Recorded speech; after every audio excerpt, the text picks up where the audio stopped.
The producer of Resi 7, Jun Takeuchi. Let's see. In a new discussion with Shinji Mikami on the official Biohazard YouTube channel, Jun Takeuchi explained how Capcom was putting pressure on the development team to implement such features in the game until Takeuchi was asked to join the project and scrapped those plans. So basically, so I guess Takeuchi wasn't the initial producer, and they were like, Capcom was like, I want you to put in microtransactions. I want to be able to buy like gems, to pay for extra bullets or something. When we started work on Resident Evil 7, we went back to, excuse me, what is horror anyway? I talked about it a lot with the Resident Evil 7 director Koshi Nakanishi. So what are we going to do? We talked about that stuff even before starting work on Resident Evil 7, actually. And right around that time, there was a big push at Capcom, a big marketing push, saying we have to make the game players are asking for. which is code for the game that... it's really funny that when... Oh man, I'm thinking about this and it's making me upset. The game players are asking for, I guess, when you only make games that are like that are just filled with microtransactions, and those are the only games that people can buy from you, I guess those would be the games people are asking for. Well, they're buying it. It's like, yeah, because you don't make anything else. Like, I remembered this bizarre period back in like the 7th gen. Back me up in the comments if you guys remember this. There was this weird period, and honestly, Resident Evil is a good is a good barometer for this, because remember how Resident Evil got way more action oriented, like really peaking with 6, right? Where it's like it's barely a horror game from what I understand.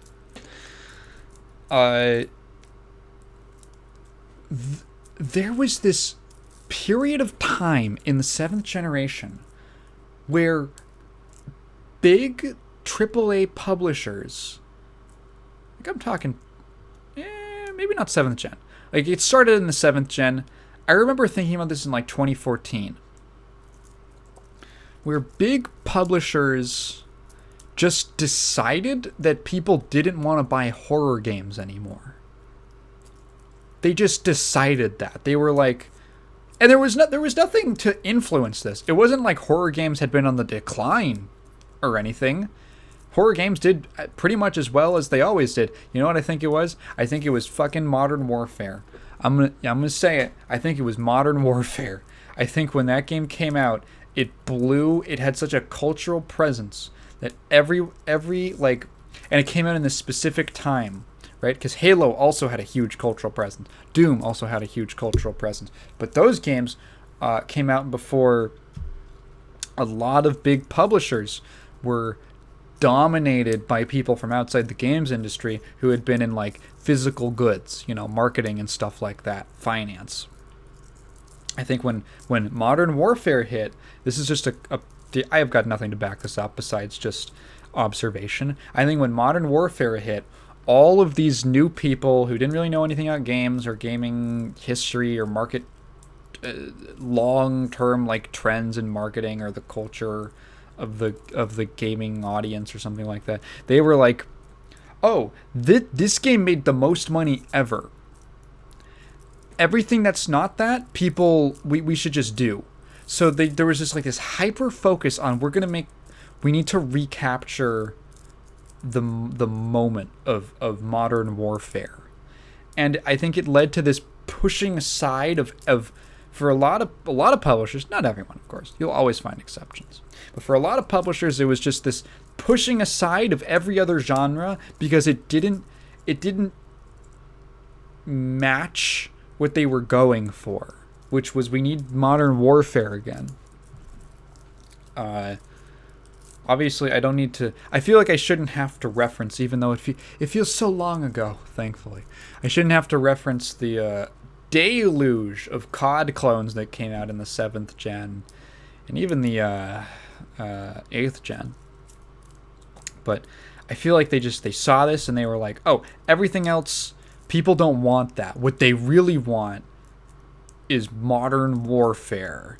And so games just started getting like, AAA games specifically, started just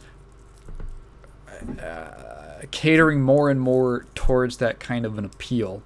And there was just this thing where like horror games did not traditionally fit into that. So either get more action oriented, which you saw with Resident Evil, you saw it with Dead Space, you even saw with Silent Hill a little bit.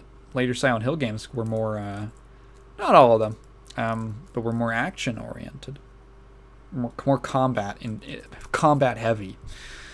Maybe not. Yeah, action oriented might not be the best word. Like Book of Shadows, Book of Memories. You know the one I'm talking about. It's all red. Yeah, it's this weird period where they were like, yeah, people don't want horror games for no reason. Horror games did not decline really at all. They were pretty much going the same as they'd always been, but just it wasn't as big as COD. So yeah, we don't want it. People just don't want it. And it's like that stupid thing Nintendo does where they put out like people like, oh, we want a new Chibi Robo game. And then they put out a game that has like nothing that people liked about Chibi Robo. And no one buys it. And they're like, guess people don't want Chibi Robo. And it's like you literally like sabotaged yourself. Did you want that to happen? That's what happened with horror games. It's like no one's buying horror games. It's like, yeah, because you're not making them.